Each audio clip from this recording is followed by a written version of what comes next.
Hello, hello, hello. Good afternoon, everyone. Since it is 4:15, we're going to get started. I would like to welcome everyone. We have two research presentations for the day entitled Presentation 1 is Young Adults' Empathy for Mistreated Children on Social Media, Viewing Habits and Parenting Style. And the second one is Growing Up Sharented, Psychological Maltreatment and Privacy Violations as Predictors of Intent to Post-Own Children. And so what we did for the day actually was integrated the presentation, since both of the studies are part of a systematic look at young adult experience of consuming sharented content and being sharented themselves. And we actually originally planned to do like a part at a time question and answer throughout, but we encourage, if you feel compelled, to ask some questions as we move along. And so, a little bit of introductions. I am Akeem Marsh, Vice President coming from the Vincent J. Fontana Center for Child Protection at the New York Foundling. Also a member of the Psychological Maltreatment Alliance and a board member for APSAC. I am a rookie on the All-Star team. The All-Stars are Dr. Amy Baker, who is Director of Research at the Fontana Center and also one of the founding members of the Psychological Maltreatment Alliance. And I'd also like to introduce Marla Broussard, Dr. Marla Broussard, who's actually not here with us because the airlines played with her flights, unfortunately. She really wanted to be here with us, but she is Professor Emerita of Psychology and Education at Teachers College of Columbia University. Also one of the founding members of the Psychological Maltreatment Alliance and on the executive committee, and she's very active in research along with Amy and promoting the next generation of researchers. So I'm really excited and delighted to be a part of that team and to be here with you all.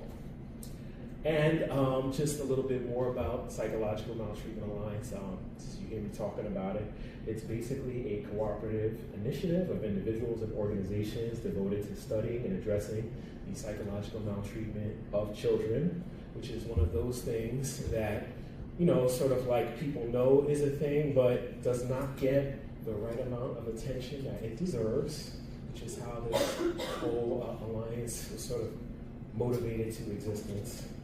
And the mission is to develop and promote research, policy, and education and training to help professionals and parents eliminate psychological maltreatment and promote child well-being.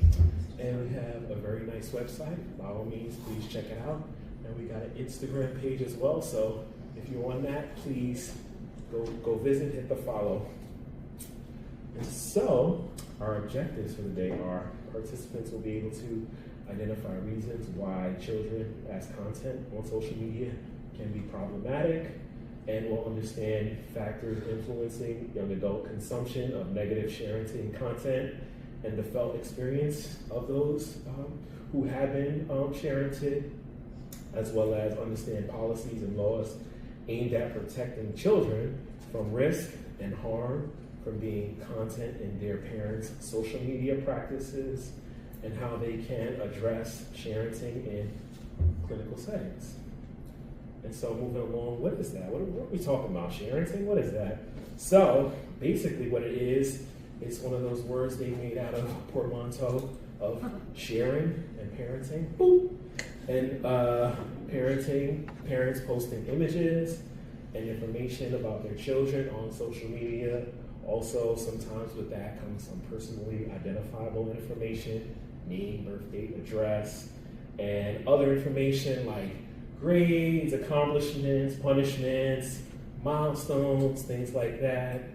And you know, it's like this generations of parenting, which this is something that all came about with the social media being part of our lives, which was not part of the lives of past generations. So we really do need to try to understand all of this much better so that we as professionals can be able to provide the proper guidance and education on this subject. And so where does this happen? Where do parents do it? They use private accounts, public, Facebook, Instagram, all social media, Twitter, TikTok, things like that. And who are the individuals that do it? That would be regular parents, everyday folks, mom influencers, parent influencers, people who promote themselves as experts, and also lifestyle influencers. And how common is it? What do we think? Well, 90% of toddlers have a digital footprint. For many, it really starts in utero. Many times people actually will post images like that, or even a sonogram. And also, average like 1,500 pictures by age 5. That's something that's been seen by some estimates. And the frequency varies and can include things like daily posts for some children, like very, very frequently, or even multiple times a day. And so now I'm actually going to turn it over to Dr. Baker to talk about our previous research with the TikTok studies. Okay, hi everybody. Tell me if you have a problem hearing me. So I'm going to start by telling you a little bit about a preliminary set of studies we did before I get into the 2 studies that we're actually presenting. So we call these our TikTok studies. So our work at the Psychological Maltreatment Alliance always is on psychological maltreatment. That's sort of our guiding orientation. And we noticed about 5 years ago that some of us observed that there was some psychological maltreatment that appeared to be happening in sharenting content. The parents are posting images of themselves doing some pretty terrible things to their kids. And we started to get interested in that. So we saw videos of parents playing cruel pranks on their children, such as the cheese prank, where parents just hurl pieces of cheese at their child's face and then film it when the child looks kind of stunned.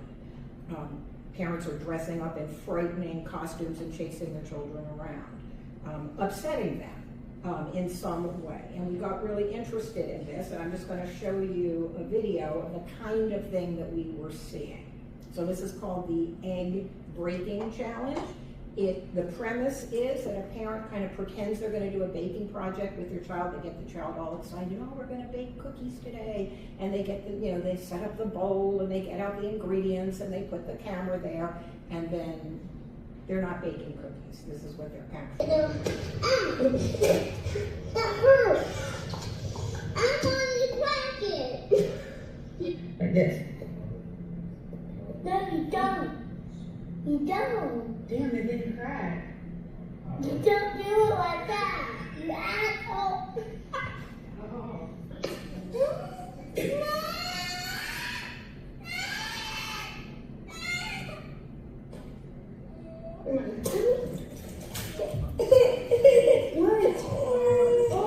All right, I've upset everybody.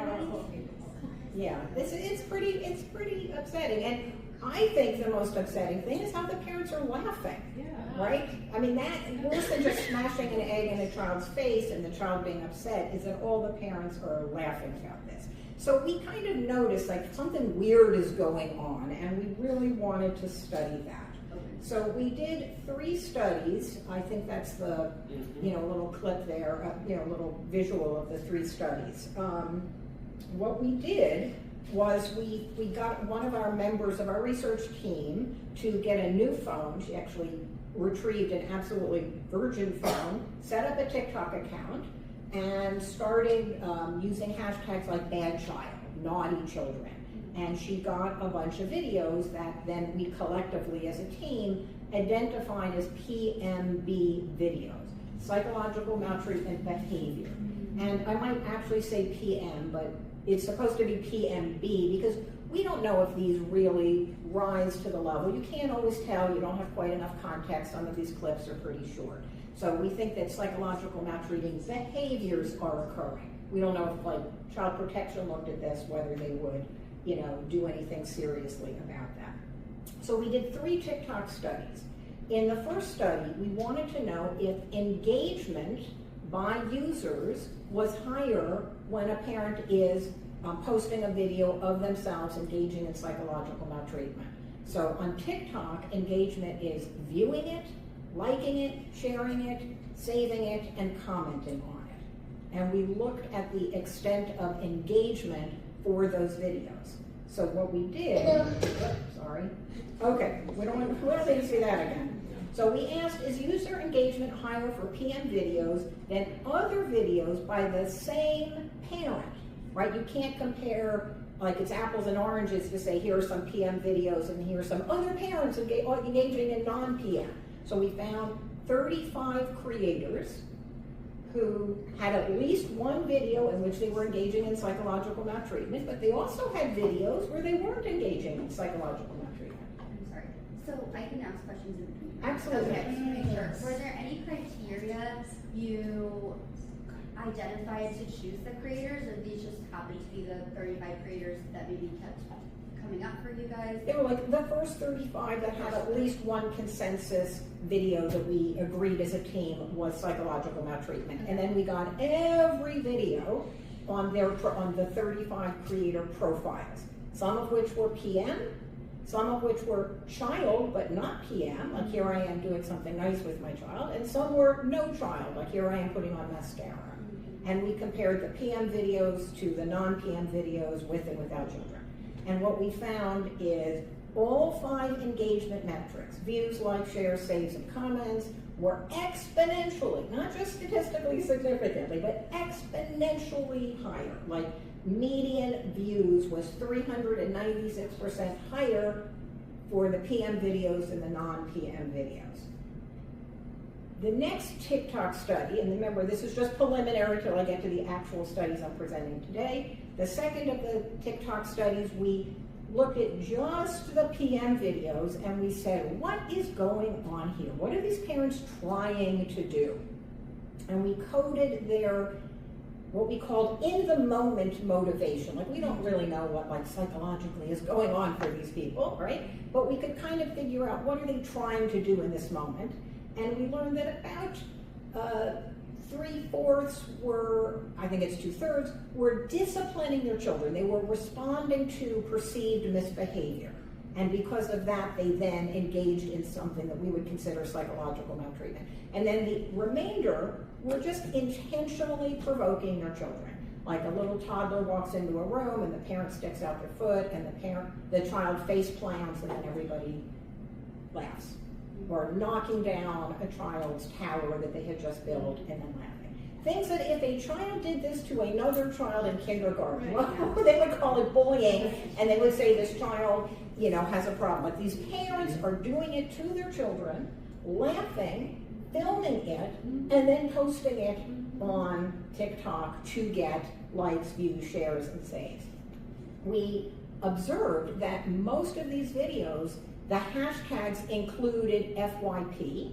You probably all know that's the For You page, and that means that they're asking TikTok, please push this video. So they're not ashamed of this. I can't say whether they're proud, but they definitely are not trying to hide these videos. They're stitching it together with humorous other videos and trending audio. They're doing everything they can to promote these videos. All right. The third TikTok study, we looked at the comments that people are writing in response to the psychological maltreatment videos. And we looked at something like 80,000 comments across all these videos. And what we found is every single one of the videos got at least one very positive response. You go, Mom, that is so awesome. What a lucky child to have such a great dad. And all the videos also got what we called, oh man, I'm forgetting the exact term, something like enthusiastic endorsement or something, where they admitted, I love this video. I'm laughing so hard I'm crying. And the comments actually singled out the child's suffering. It's so funny when the child hits that note, when the child screams in pain, right? Or, oh, it's hilarious when the child's running in fear. So they're not just thinking this is good parenting, but they're also rewarding the parents with lots and lots of hearts and, great, great, great, I love this, you're wonderful kinds of comments.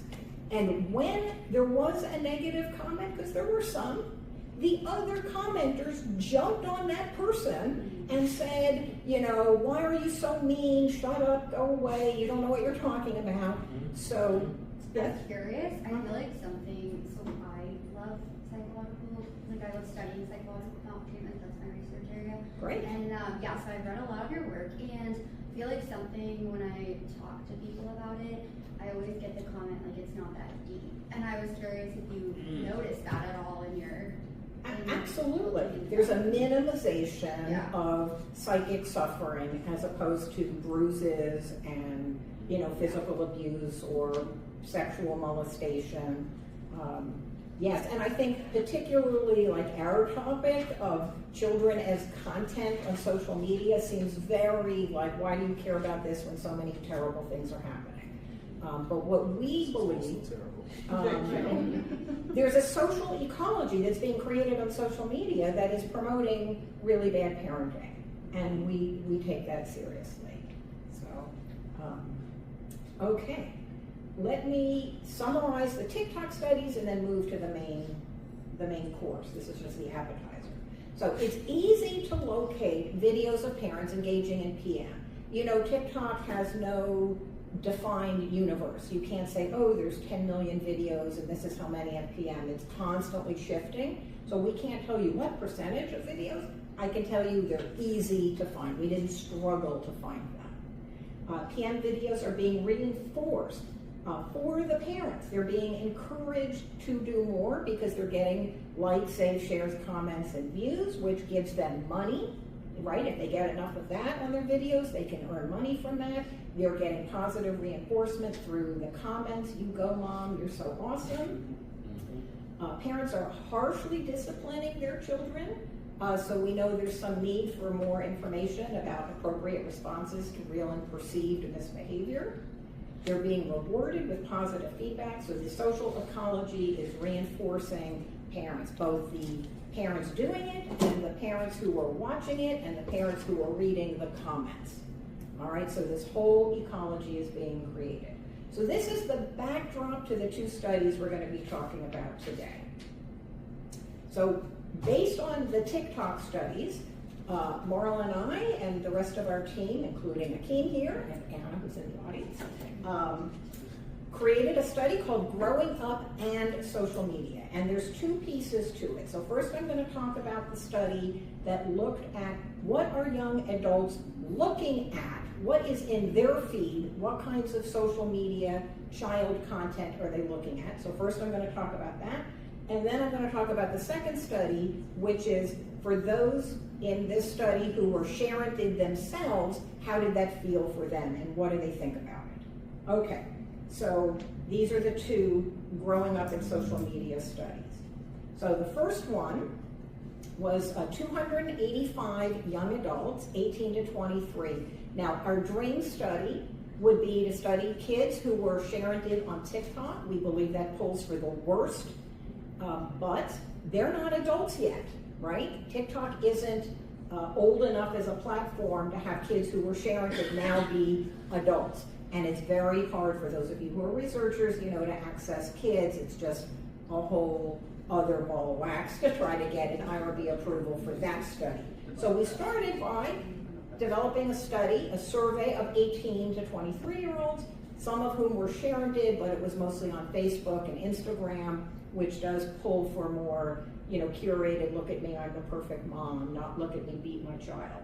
So I think that whatever the results are, they're going to be much worse when we get to talk to the kids who grow up having been sharented on TikTok. But for this study, we had 285 people that we surveyed. We recruited them from Prolific, a crowd-working platform created by and for social scientists. They were relatively representative of the sample of the census of the United States. So we feel pretty good about that. And Prolific is amazing. I don't want to put too big a plug for them, but if any of you have used crowdworking, you just launch your survey and within an hour or two you get like a sample of 300. It's pretty, I mean, you just watch the numbers tick up. It's very exciting. So our participants completed a 20-minute survey. We asked them some demographics. We used an established measure of parenting, not them as parents, but their experience having been parented. specifically looking at, Bauman's parenting style. Did they have warm parents, warm and firm, or, the other authoritarian, permissive, and neglectful? And we asked them a lot about their consumption of social media. What are you watching when you go to social media? So our questions for this study were, how much child content are they watching? How much do they enjoy watching what we would consider to be mistreatment of children, which we looked at mostly as psychological maltreating behaviors or privacy violation, and a lot of posts combine them. If a parent is parading their naked child around and yelling at them, it's both PM, psychological maltreatment, and privacy violation.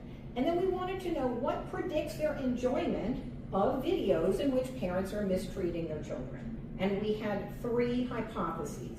We thought people with better parents who treated them well, would be more upset at watching other parents mistreat their children.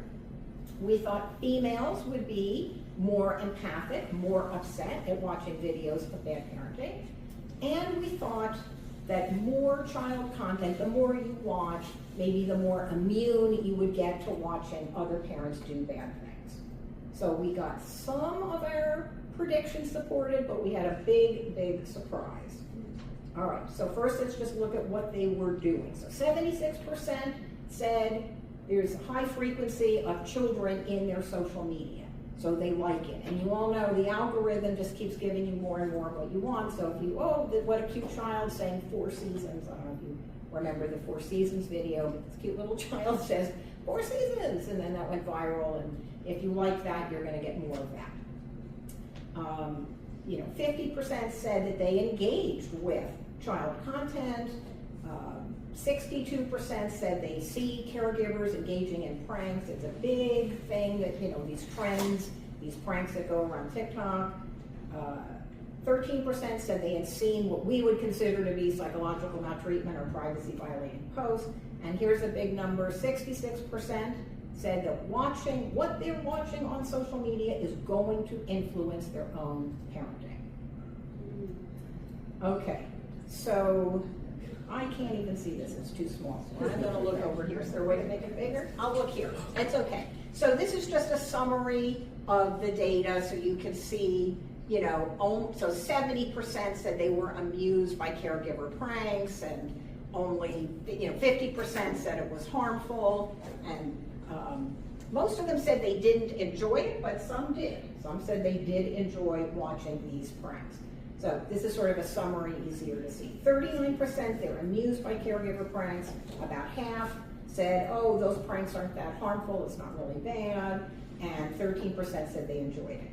Okay, we did a regression, and we found that good parenting was actually not related. It did not make people more empathic, actually the opposite. The people with good parenting were less empathic towards the kids they were watching. Females were more empathic, and those watching more were less empathic. So that was a bit of a surprise. Marla had to really think about this. She took the lead on this paper. And what she ended up thinking about is that the youth reporting poor parenting, they demonstrated less enjoyment of the children being mistreated on social media, and she interprets that in the theory of altruism born of suffering. So when you've had bad parenting, you're more likely to believe it, not think it's a silly prank, take it a little more seriously. And there's research that jurors who experience sexual abuse are more sympathetic towards, the victims of sexual abuse, and people who experience child maltreatment are more likely to be sort of involved and not be a bystander. So there's some reason to think that actually good parenting makes you a little immune to watching these videos. And the more they watched, the more they thought it was funny, the less they kind of took it seriously. So, summary of this study. Young adults are engaging with a lot of child content. They think it's going to affect their own parenting. They basically think pranks are funny. They don't really see what's the harm in throwing cheese in children's face or dressing up as the Grinch and chasing a child around. The higher quality of parenting, the more they enjoyed, the less empathic they were. So we just have to kind of really take that in. Females are more empathic than males, sorry. We all have a little work to do, I guess. And more exposure to child content, the lower empathy. So the more you're on your phone enjoying these videos of kids, the less likely you are to really take in how bad it is. Okay, and the findings are a concern because we used to think that good parenting was sort of a protective factor. It made us better people, better parents, more empathic. And at least as far as watching videos of kids on social media, that's not the case. There seems to be a degradation in empathy, less empathy for the suffering of children, and that's a problem. Okay, I'm now going to talk about the second growing up and social media study. Before I do that though, any questions, thoughts, observations? Are you going to tell us how the world is not falling apart at the end? Well, Hakeem has a lot of ideas. Okay. About what we can do. I did have one. You mentioned that they said it was going to influence their parenting. Mhm. Did you delve into how it was going to influence? Like, are they planning to not parent their children, or are they going to do the same thing to their kids that was done to them? Yeah, that's a great question. Well, And give there's, her more ideas. I wanted to do that. yeah, we should. There's, I mean, every research study, you know, but the fact that they don't think it's a problem suggests that they're going to do it. Yeah. And so it's just going to perpetuate. Right. And that's the whole algorithm. Right. Yeah. That's what's concerning. Yep. How can we make it? Right. Okay, so we then looked at a subset of the 285. We had an N of 89 who said that they had been sharented a few times, at least a few times a year for at least a year. So 89 of our 285 said that they had been sharented. It was primarily on Facebook and Instagram, which we know is, you know, pulls for these highly curated, look at me, I'm this wonderful mom. So we know that, again, the findings are going to be a little bit darker, you know, for the next generation. So we surveyed them about how often they had been sharented, what they were doing while they were, you know, what were they doing in the image that was being uploaded, how did they feel about that, what are their beliefs about should there be laws banning sharenting, and do they intend to sharent their own children? Okay, so we asked them in the set of questions about what were you doing, we broke it down into, we gave them a checklist of a bunch of items. Were you having fun? Were you playing in the backyard? Were you naked? Were you being spanked, etc.? We asked them just a bunch of questions. What were you doing in the post? And most of them said, yeah, I was doing fun things. I was celebrating milestones. I was happy. I was engaging in an extracurricular activity. The endorsement of what we would consider to be problematic posts, either psychological maltreatment and or privacy violations, was definitely less common, but not zero. 18% said they were doing something that was embarrassing. 16%, 16.9% said they were doing something that they had wanted to be kept private. 10% said they were nude in the images. 7% said they were in distress, they were crying, and their parent took a picture and uploaded it. Personal information, and even doing something antisocial, you know, like cursing. I've seen a lot of videos where a kid says, like, F Santa, and then the parent turns on the camera, say that again, what did you say about Santa? And then they post it and reward the child. I'm not going to go through all this data, but we asked them, did you like being posted? You know, we don't want to have too much of a bias in our survey, like tell us all the bad things. So we did throw in questions like, did you enjoy it when your picture was taken? Some kids like being, you know, posing and having pictures taken. Did you enjoy it when the picture was posted? Did it make you more popular? Did it affect your digital footprint in a positive way? And then we asked them about the negative. Did you feel used and exploited? Did you miss out on times with your friends? which is more common now with the parents following their kids around and making them open toy boxes, really like working them. It was less common for Facebook, but still kids could have felt that way. Did they feel embarrassed? Did they feel stalked? So you can see many of them had positive experiences. 80% said at least sometimes they enjoyed the photos being taken.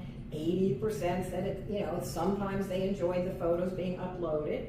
But there was also plenty of negative, right? 17% said they felt used. 10% said they were stalked or harassed because of the pictures being taken. 50% said it negatively affected their digital footprint, something parents were totally unaware of, 20 years ago when this all started. But kids now are saying like, gee, when I apply to college or when I apply to a job, you see me picking my nose and cursing and whatever else stupid thing the parents posted them, and it's embarrassing, and the parents have basically co-opted their children's digital footprint. Okay, we did a regression analysis and found all these things predicted negative experience. The more posting, the more psychological posting, the number of posts. So the more parents are doing this and they're being encouraged to do it because they're getting rewarded online, it's actually upping the negative quotient for the kid. Okay, so 40% of our sample said that they had at least one psychological maltreatment or privacy violation post of them. We also asked them about coercion. We asked them, did you ever feel pressured to be in a picture or have it posted? Did anybody ask your permission before they took your picture and posted it? Did you ever feel afraid to say no? Did you ever actually say no, please don't take my picture? And we found that 42% said they felt pressured. 96% said they were never or only sometimes asked permission. And I've seen parents say on TikTok, why should I ask my child's permission? Right? This is my child. I own them. I have a right to do this. I don't need their consent. So 100% of the kids reported some aspect of coercion. Okay. Then we asked them, do you think there should be laws banning sharenting? And this is extreme, right? To have a federal law saying you parents are not allowed to share. But look at how many endorsed this. Almost all of our samples said yes, parents, there should be a law banning parents showing their kids naked, even though very few of them themselves had been naked. They kind of got like, hey, this isn't okay, right? 96% said no, parents should not be allowed to post personal information. Over 90, there should be a law banning parents spanking their kids. All the way down, even to things like report cards. 83% said parents shouldn't be able to post their kids' report cards. So as people who lived through it, they are getting that this is something that shouldn't happen. Do we think there'll ever be a law banning this? Probably not, but it gives us some insight into where they're coming from. Okay, we did a path analysis. We wanted to know what predicts their intent to share their own kids. And we found the more psychological and privacy violating posts, the more they felt coercion, the less positive experience, the more they wanted to endorse laws, and all of that together painted a picture for them that this is not something you're going to do. I hope they actually follow this, but who knows, once they get their kids, Okay, little summary here, 40% reported some PMPV posts, all experienced coercion, all were in favor of banning some forms of sharenting, and the more PM and PV and coercion, the less they want to share their own kids. So, young adults' views of sharenting are related to their own experience. That's not a huge surprise. The more they're posted about, the more negative posting, the more negative their experience, the more negative experience, the more they believe in bans, and the less they're going to do this. So that all, really makes a lot of sense. So young adult, this is now the big picture summary before I turn it over to Akeem. Young adults are consuming a lot of child content, and they think it's going to influence their parenting. The better parenting they had, the more they enjoy problematic posts, right, which is a problem. Young adults' views of laws and plan to sharent are related to their own experience of being sharented. And now I'm going to turn it over to Akeem, unless anybody has any questions about the studies. Now we're going to talk about what to do about all this. If parents ask for permission before posting something online, is it still considered sharenting? Okay. And are the issues different? So I think this is a really important question because technically, developmentally, kids cannot consent to sharing Right. because A, they're too young, and B, they don't understand all the downstream consequences. And because of and Akeem's going to talk about this a little bit, and the power imbalance between parents and kids. Right. I was thinking specifically around the positives, the school achievement, being involved in sports, hitting a home run, that kind of thing. The positive, not the clearly psychological maltreatment. That's just where my Right. So I think part of the problem is any of it can lead to bullying. Right, so we've had we had younger people on our research team who kind of remembered when their parent posted their great grades, and then all the kids teased them the next day at school.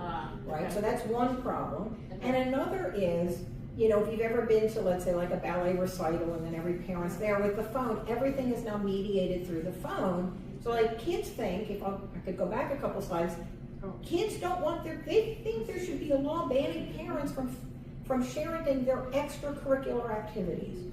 And the only reason I can think of, and we didn't ask them, we should do another study, is because they want their parents paying attention. Right. Rather than having, the camera mediating everything between the parent and the child. Yeah. So I take a hard line, I think it's all bad. But we're not quite there yet. Yeah. Okay, I'm gonna turn it over to Akeem. Thank you. And from my perspective, to play devil's advocate a little bit, when I had my camera out and I was recording, that was done in part because I couldn't see directly with my own eyes, but I was zoomed in on the camera so I could see the kid. But I didn't post it online. Right. It was not posted You online. It's just you can't share it with the whole world. All right. So through the research that we've been engaged in through the PMA and reviewed thus far in this workshop is that sharenting is usually, if not always, amounts to a potential public health issue, a child's rights issue, and a child protection issue. And I'm going to break it down, but first I have a very famous example of potential consequences of sharenting in this clip I'm about to share with you all. We have a very young Justin Bieber, at this time it was recorded, he was already famous, but he talks about his experience from when his mom, Patty Mallet, began posting videos of him covering R&B songs in 2007, which gained a significant following and ultimately led to his fame. Next thing you know, you have a manager? How did that happen? He messaged me on my YouTube, and my mom kind of ignored it. After that, he looked in the background of my videos and seen that, where I lived and stuff. And kind of tracked me down. And it was kind of creepy, actually. And then my mom finally just wanted to get rid of him, so she called him back from an unknown number. He told my mom a lot of stuff about him and told him to check him out on Google and stuff. So part of Justin's experience with sharenting involved becoming famous, right? So some people may chalk up any related consequences that may have happened in his life kind of just to the overall price of fame. So he's now about 32 years old and lived about half of his life under the intense scrutiny of being famous. And then he's been criticized for a version of adolescence, acting out, and has been asked very inappropriate questions on interviews, and has dealt with some health and mental health issues. he's been publicly assaulted and things like that, the list goes on, and know he's somebody who has a lot of resources to potentially manage these consequences. So think about what the experience might be like for people who don't have those resources. Next thing you know, you have a map. Oops. So moving on to sharenting as a public health concern, that would be considered the case as it is a widespread phenomenon that can be addressed universally as a society rather than focusing only on teaching or expecting individuals to change their behavior. Corporal punishment, for example, is a public health issue as it has been widespread, recognized as harmful, and has been addressed through societal actions like banning the practice in schools and including information about it on parenting programs. We believe that sharenting is a public health concern given how widespread it is and the potential for harm, and because some solutions can be societal, which we'll get to. Also note that some of the sharenting that has been done, that has been popular, like involved aspects of corporal punishment and humiliation. So next up, we have this idea of sharenting as can also be seen as a child's rights issue, and as much of it occurs without proper consent of the child. And we say that because, again, children are, many times parents actually just don't say anything at all, don't ask for consent. And even when they do, developmentally, child is too young to be able to provide consent. And then even older, more mature children not able to really appreciate the entire set of potential threats and harms that can come from sharenting. And given the power imbalance in the parent-child relationship, children are really not emotionally free to withhold consent, even if they're being asked by their parents. And so finally, sharenting can also be considered a child protection issue when the consent and or process of the sharenting involves some type of abuse. And the content of an image or video could portray a parent engaging in like beating a child, grooming or molesting a child, psychologically maltreating them. And while social media platforms, they have policies that ban child abuse videos, content moderation is not always effective at catching it. And so it's also possible the process itself of capturing and uploading images can be abusive. For example, a parent might threaten to hit a child or abandon them if they don't behave a certain way for the camera. And in this scenario, the maltreatment would not necessarily be visible to the person who's viewing it. And so after reviewing the three main overarching concerns, I'd like to explain a bit more about the specific ways in which sharenting could potentially harm a child, also known as the quote-unquote dark side of sharenting. And in our research and our thinking on this topic, we've identified 11 reasons why sharenting could potentially be a public health, child's rights, and or a child protection concern. And given the time that we have, we're going to focus on a few relevant points, reflecting back to the video clips that we looked at. So number one would be, the reason number one, misuse of personal identifying information. Personal information is something that could be used to identify an unlocated child, and it includes their name, birth date, home address, social security number, school name and location. And this can be used to potentially locate, stalk, harass, or even kidnap a child, and even perpetuate identity theft. And then I'll highlight reason number three, which would be creating a digital footprint. So when parents start posting images of their children online 20 years ago, it was really not well understood that everything online is permanent. Through sharenting, the parent is creating a digital footprint for the child, which could impact when they apply for college or apply for jobs, things like that. Reason number four, images and information can lead to bullying. Some parents post negative information and images of their children to punish or embarrass them, which can take on a life of their own in the child's social circle, leading to bullying by peers, or even like what Amy mentioned earlier, as far as things that could be perceived as positive, like children getting good grades or like making some type of accomplishment. Peers of that child could turn that into a situation that involves bullying or social stigma. Reason number five, even if the information is not necessarily embarrassing or useful for pedophiles, children themselves might have negative feelings and experiences about having their private information made public. Examples might be the child having a temper tantrum, having a medical procedure, or they have a medical condition. The child shares that they may have a crush on someone or experiencing some type of puberty milestones. Reason number 6, the image itself involves the parent engaging in PM or psychological maltreatment.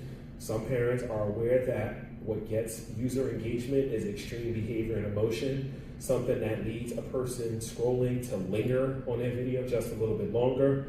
This leads some parents to egg their children on or even provoke them to have an extreme reaction, even if they have to frighten, demean, or trick the child to do so. And reason number 8, it exploits children so parents can gain attention and potentially money.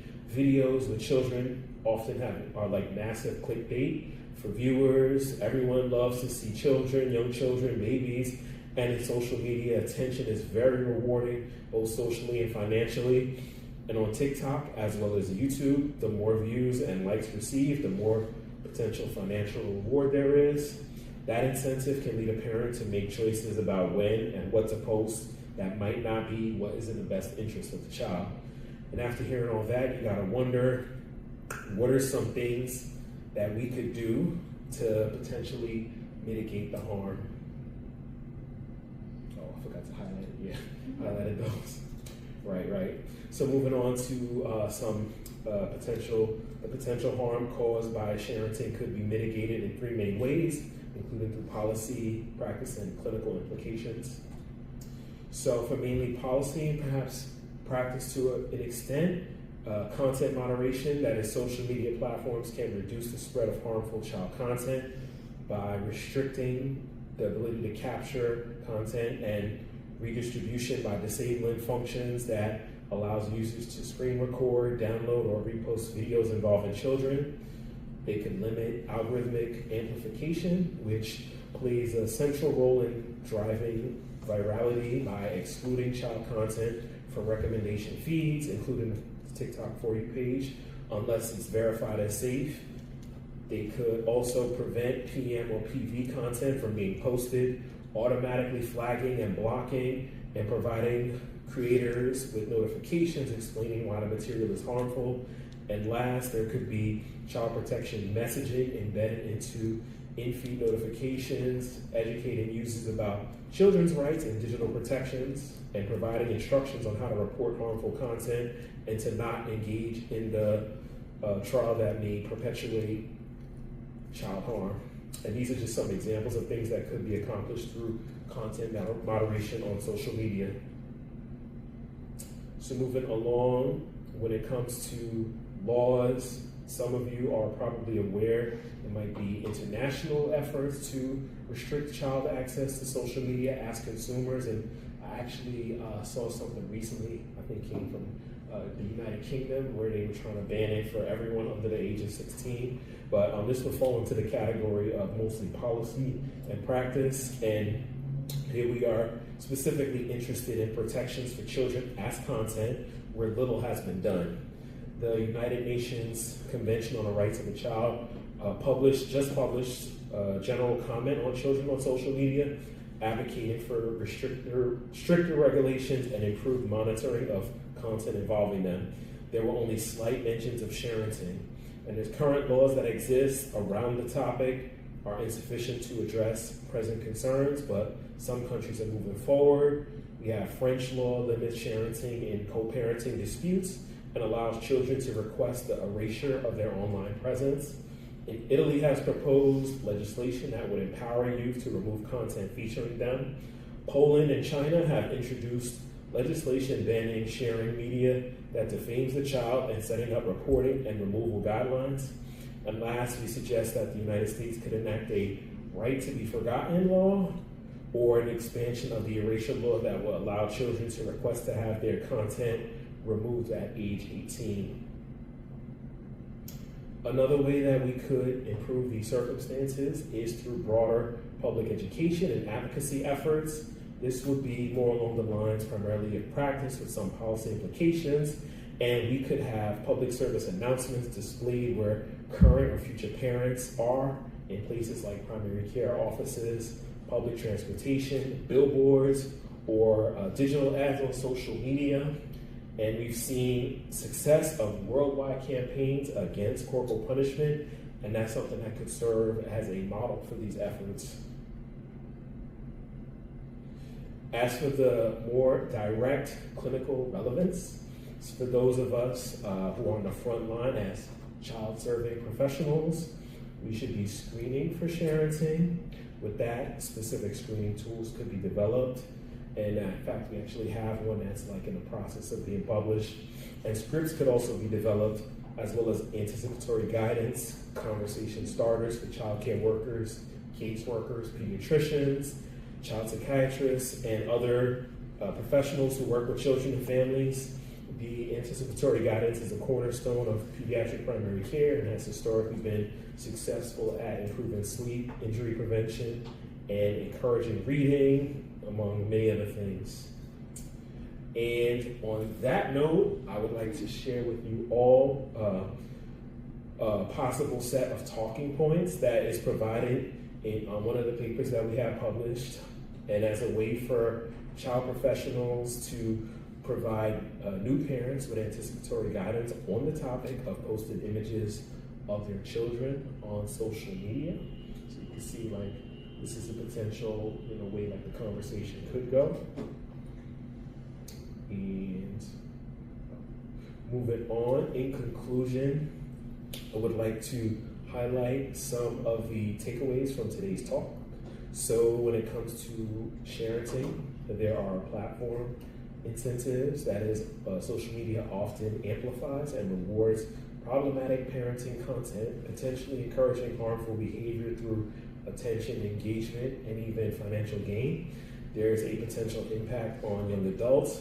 Frequent exposure to child-related content can shape future parenting beliefs, but may also reduce empathy and normalize harmful or privacy-violating posts, with personal experiences influencing attitudes toward parenting and how it should be regulated. And among the broader concerns and potential solutions, sharenting raises child rights, child protection, and public health concerns, with multiple potential harms identified, and mitigation may involve moderation policy, education, and mentoring efforts. And with that, actually go into more questions if folks have some. And I'm actually going to pose the first question, which is, what else can we do to help keep the children safe?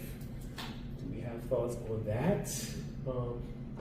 Any questions, or actually any ideas maybe to add to what we talked about, or what do folks think? It's not a concrete idea, unfortunately. We're just working on shifting societal attitudes towards norms around social media and sharing your children, and like the relevant and real risks of it. Mm-hmm. Yes. I hear that. I would say that's definitely kind of like an overarching feeling, an overarching theme. Like, that's ultimately what needs to happen. Like, because it's like a lot of what we reported on is like the current state of affairs, like what's happening right now. And it's not like we could, change people's attitudes, but that is ultimately what needs to happen. But we can help, if there's rules in place, if there's laws in place, if we've got policies, and we got education too, because, some of the things that happen, we recognize, like, parents are human, and we're like human beings, and most of them, I like to think most people are not intentionally doing things that they know for a fact can be harmful. They're doing things like, I want to, show my kids love. I want everyone to, know I'm a proud parent, right? But in part of that process, it involves things that could potentially be harmful. So if parents know that, I like to think, that they then be able to take that information and make better decisions, just like the anticipatory guidance, from working with pediatricians and other professionals. So anyone else have any? Oh. I guess to add that, I think that a lot of parents post on social media with families just living all over the states now, especially, and just providing them with resources and apps where they can upload pictures to just their family or just friends that they invite to those apps instead of having them on like Instagram and Facebook. I think a lot of parents think that's what they're doing when they have privacy restrictions on their account, but data shows that 80% of parents have followers on like Facebook that they don't actually know. Right. So, Right. you know, that would be better than Facebook or TikTok with privacy settings. So.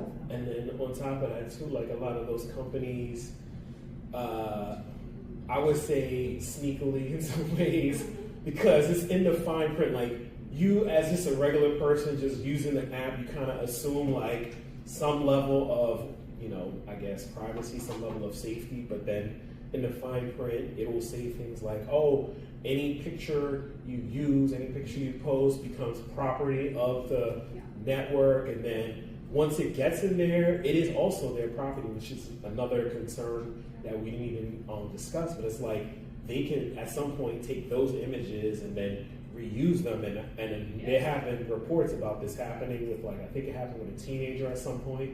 But like, you know, at some point I could see like this happening, like being more widespread of an issue, and then, you know, maybe, I hope it doesn't come to that, but maybe, you know, that could be something else that kind of sets off alarms at some point.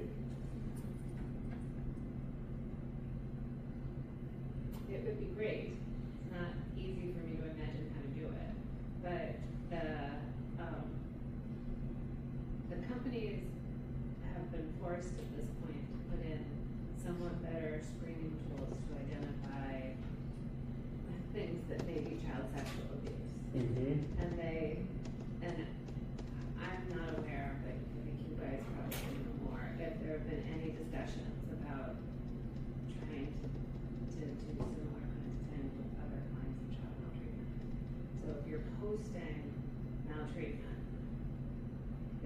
the algorithms both shouldn't, you know, amplify that and monetize it for you. And also, there should be systems that can connect that. It's like a financial investment that the company would have to make. Like, I don't know if you read the book about the takedown of Pornhub, but they had like 13 moderators to try to find, searching millions of videos just to find who were children. And I mean, I feel sorry for anybody who does content moderation for these companies. Yeah, it would take a lot. So that I don't have a path to that, but. And there's always workarounds. Like, I watched a lot of videos of parenting influencers to see if they're talking about parenting. And one of the things is, you know, you're not allowed to say the word pedophile. So they just call it a PDF file. So even the parents have these workarounds. Not that they wanted to attract pedophiles, but if they could, you know, certainly actual pedophiles have ways of working around a lot of these rules. This isn't really a solution, sorry. It's more It's like okay. a topic This is a discussion. thought. Yeah, I was just thinking, I was like, obviously there are, PM is can be very verbal based, and I was thinking if you guys have ever maybe thought of the potential of First Amendment rights and verbal forms of PM, like degradation, those kinds of things. Can you say more? I'm not sure what you mean. Like, So I'm just. you mean like free speech for the parents? Yes. So the parents are allowed, Yes. those bump in, but I think those bump into the statutes saying that maltreatment is also. But PM is extremely difficult to substantiate. So That's I a could see different that. issue than what the fact that we're not good at substantiating it doesn't make it legal. Yeah. No, but it doesn't make it illegal if you fight Right. for your First Amendment rights. Yeah. If you have an attorney, you can I argue think that. one of the solutions is to elevate everybody's parenting. I I mean, agree. Yeah. you know, that way you're not just, I mean, there's always that tension, like, yes, you want to say, you know, correct the worst of the worst, but at the same time, if we could do more to elevate everybody's parenting. And that's why in all of our PM trainings, we first start with like what not to do, you know, using the definition that Amy's like here helped develop on the subtypes of psychological maltreatment. But then you also need to help parents do better. You know, what do you do when your child is annoying you or misbehaving, or you perceive them to be misbehaving, so you don't engage in psychological maltreatment, which is a big ask. And I would think like including like some of these like bystander ideas too, because like you were saying, when the comment section is all just praising, you know, if there's some way to like, you know, bring awareness to this so that, you know, people like us, if we, you know, those things never show up in my feed, but if they did, I'd be like, this is disgusting, what is wrong with people? So like at least there's one voice of reason. Yeah. But you know, there's like a really strong backfire effect. Yeah, exactly. I mean, and that's the thing, is like I think a really interesting research project would be to field test different messages. You know, like, it's just like you're an idiot hurting your kid, which is what I want to say to them. Is that going to work? Or like, hey, I wonder how your child feels when you throw cheese at their face and laugh at them. You know, so field testing, because that's really the public education. Right. I think that's a great idea. Yeah, what to say when you want to work with us on that, Amy? I'll work with you, Amy. All right. And this is Kim. She works with me too. Oh, okay. Nice to meet you. Yeah, I think we have to test different messages to try to figure out how can we inspire parents to do better.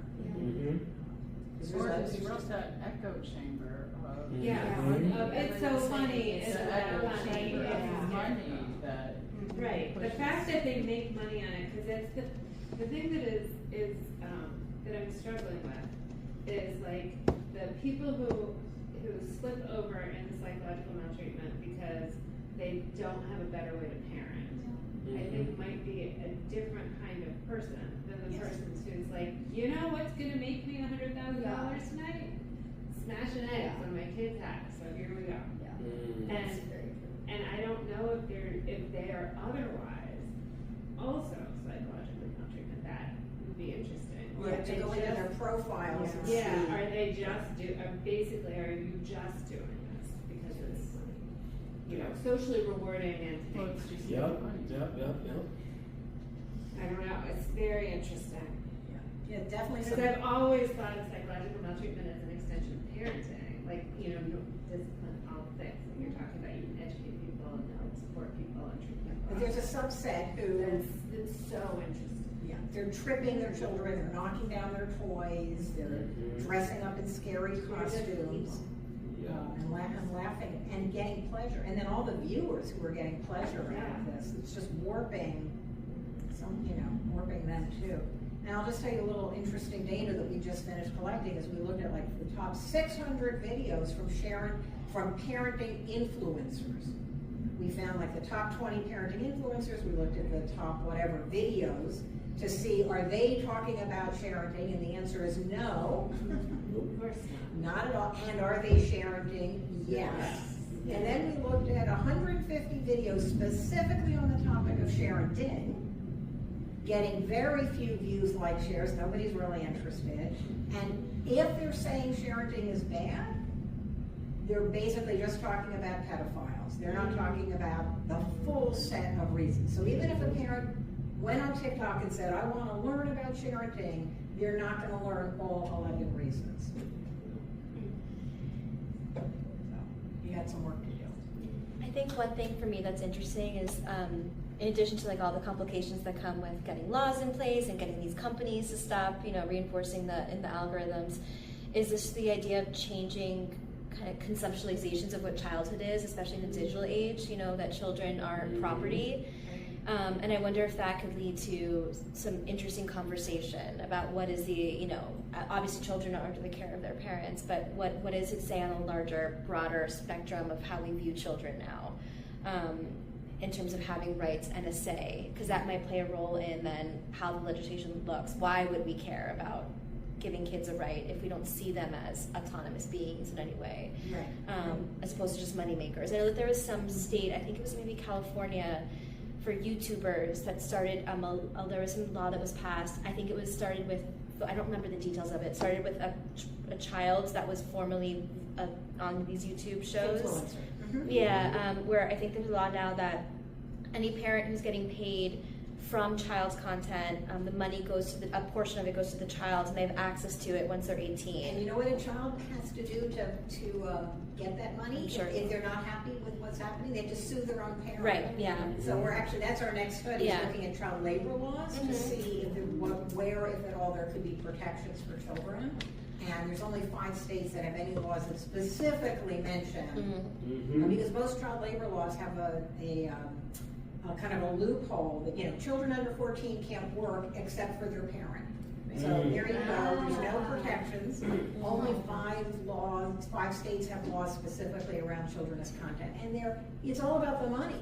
It's not about like, you're ruining this child's digital footprint. You're exploiting their privacy. You're robbing them of authenticity because you're like surveilling them all the time.